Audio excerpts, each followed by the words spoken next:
లగచర్ల ఘటన వ్యవహారం ఢిల్లీని తాకింది. లగచర్ల ఘటనకు బాధ్యులను చేస్తూ పోలీసులు కొందరిని అరెస్టు చేయడంతో బాధితులు జాతీయ మానవ హక్కుల సంఘాన్ని కలిశారు. ఈ సందర్భంగా ఫిర్యాదు చేశారు.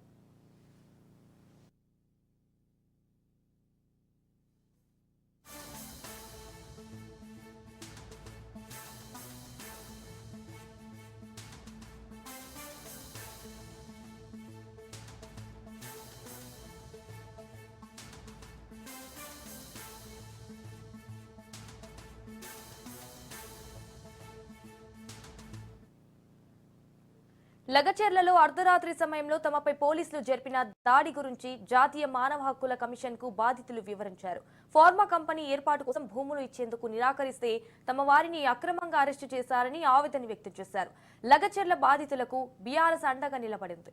జాతీయ మానవ హక్కుల కమిషన్ ను కలిసేందుకు లగచర్ల బాధితుల వెంట MLC Satyavathi Rathod, MLA Kova Lakshmi, MP Vaddiraju, మాజీ ఎంపీ మాలోతు కవిత, ఆర్ఎస్ ప్రవీణ్ కుమార్ అండగా నిలిచారు. బాధితుల పక్షాన పోరాటం చేస్తామని స్పష్టం చేశారు.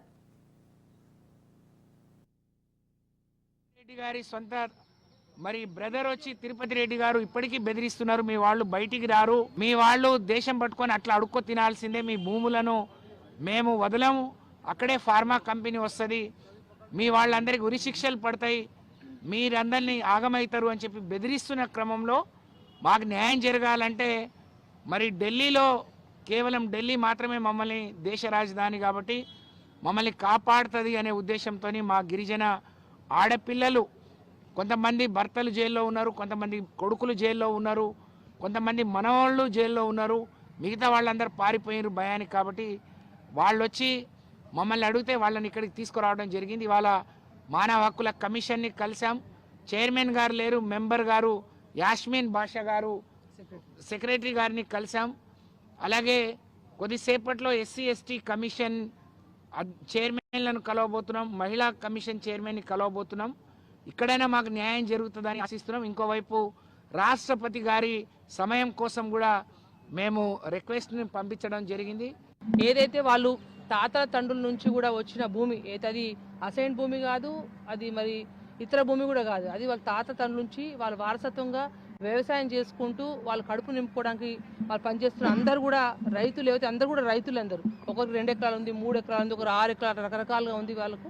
అందరు కూడా ఇప్పుడు ఏదైతే ఫార్మా కంపెనీ గతంలో పోయిన ప్రభుత్వంలోనే ఆల్రెడీ 13,000 ఎకరాలు ఫార్మా సిటీ ఏర్పాటు చేయడానికి పోయిన రాష్ట్ర ప్రభుత్వం ఏర్పాటు చేయడం జరిగింది. వాస్తవంగా అక్కడే ఫార్మా కంపెనీ ఏర్పాటు చేసి ఫార్మా సిటీ ఏర్పాటు చేయాలి. కానీ ఇవాళ ఏదైతే కాంగ్రెస్ ప్రభుత్వం, రేవంత్ రెడ్డి ప్రభుత్వము ప్రత్యేకంగా వారి స్వలబ్ధి కోసము ఆ కొడంగల్లోని లగచర్ల గ్రామంలో ప్రత్యేకంగా గిరిజన వాసులు, మా తండా వాసులందరినీ కూడా వాళ్ళ భూములు, అమాయక ప్రజల యొక్క రైతుల యొక్క భూములు తీసుకొని అక్కడ ఫార్మా సిటీ ఏర్పాటు చేయడానికి ఏదైతే చేస్తుందో యావత్ తెలంగాణ రాష్ట్రంలో ఉన్న మా లంబాడ సోదరులందరం కూడా మేము పూర్తిగా వ్యతిరేకిస్తున్నాం. ఎందుకంటే ఇవాళ కాంగ్రెస్ ప్రభుత్వం వచ్చిందంటే ప్రత్యేకంగా లంబాడలు 90% మంది కాంగ్రెస్ పార్టీ సపోర్ట్ చేయడం వల్ల ఇవాళ ప్రభుత్వం వచ్చింది. కానీ ఇవాళ ప్రభుత్వం వచ్చినాక పూర్తి స్థాయిగా చేసి మీ దౌర్జన్యం ఇవాళ లంబాడల మీద చేస్తున్నారు. మీరు ఒకసారి గమనించండి.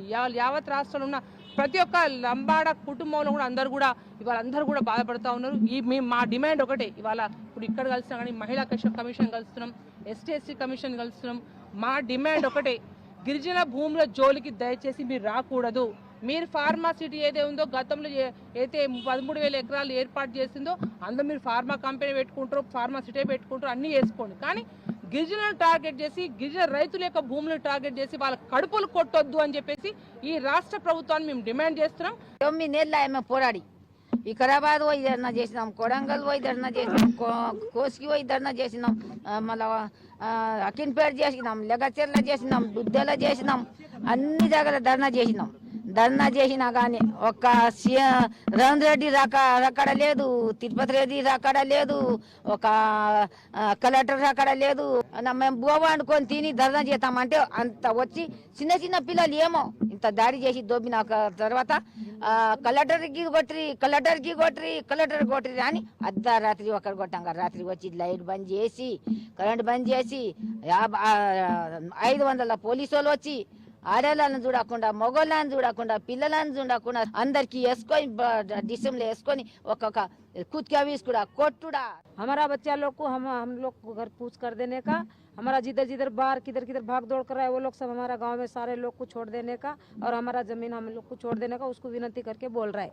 इससे ज़्यादा कुछ बोलने वाला नहीं। हम लोग को बहुत तकलीफ है, हम लोग को खाना नहीं जा रहा है, हम लोग को खाना बना के खाने का बोलेगा तो भी डर लग रहा है। कुछ खाना घर में चावल बनाने के लिए रख रहा है तो डर लग आया, पुलिस वाला करके बोल रहा है तो भाग रहा है। हम लोग कौन सा भी हम लोग को हिम्मत नहीं है, उसके लिए हम लोग इतना लंबे आया है, उसके लिए हम लोग को कुछ भी थोड़ा हेल्प करने के लिए हम लोग सोच रहा है। मेरा लड़का को लेके गया, मेरा आदमी को लेके गया, मेरा ससुर को भी लेके गया, मेरा छोटा बच्चा को भी लेके गया। अभी है ही एक लड़का को भी पकड़ने को जो कोशिश कर रहा है, अभी वो उसको कर रहा है तो भी वो ढूंढ रहा है। अभी उसको पूरा मार डालेगा करके बोल रहा है। हम लोग को बहुत तकलीफ है।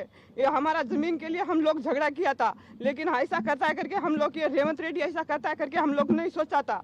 ये ऐसा है करके भी नहीं सोचा था। वो केसीआर था जब भी हम लोग अच्छा से बस रहा था, हम लोग अच्छा से जी रहा था, लेकिन अभी से ये 9 महीना से हम लोग को तकलीफ है ना, बहुत तकलीफ है हम लोग को। इतना तकलीफ नहीं है, ये खेती करने को नहीं जा रहा है, ये खेती में नहीं करने को दे रहा है। ये अभी कितना 8 दिन से हमारा आदमी लोग भी किधर है करके हम लोग देखने को नहीं गया, बच्चा लोग भी किधर है करके